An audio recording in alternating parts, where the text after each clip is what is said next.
ইনজুরির কবলে পড়ে হুমকির মুখে ব্রাজিলের হেক্সা মিশন। রাউন্ড অফ 16-এ নরওয়ের মতো শক্তিশালী দলের বিপক্ষে একে একে ইনজুরিতে ব্রাজিলের তিন তারকা ফুটবলার কাসিমিরো, পাকোয়েতা, রাফিনহার মতো তারকা ফুটবলার এই ম্যাচে না থাকায় বড় সমস্যায় ভুগতে হতে পারে ব্রাজিলের কোচ কার্লো আনচেলত্তিকে।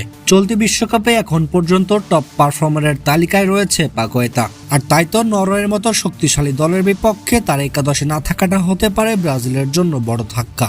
গত ম্যাচে জাপানের বিপক্ষে দুর্দান্ত পারফর্ম করে দলকে জেতানো কাসিমিরো হ্যামস্ট্রিং ইনজুরির কারণে মাঠ ছেড়েছিলেন। এদিকে বিশ্বকাপের প্রথম থেকে দলের সঙ্গে নেই রাফিনিয়া। যদিও এই ম্যাচে ফেরার সম্ভাবনা রয়েছে রাফিনহার, তবে কতটুকু সত্য তা নিয়ে রয়েছে শঙ্কা। নরওয়ের মতো শক্তিশালী দলের বিপক্ষে এই 3 পজিশনে কার্লো আনচেলত্তির তালিকায় থাকছেন কারা? তবে ব্রাজিল ভক্ত সমর্থকদের জন্য রয়েছে সুখবরও। নরওয়ের বিপক্ষে এদিন শুরুর একাদশ থেকে মাঠে দেখা যেতে পারে নেইমারকে। প্রিয় দর্শক, এই ম্যাচে ব্রাজিলের পারফরমেন্স কেমন হতে পারে বলে আপনার মনে হয়?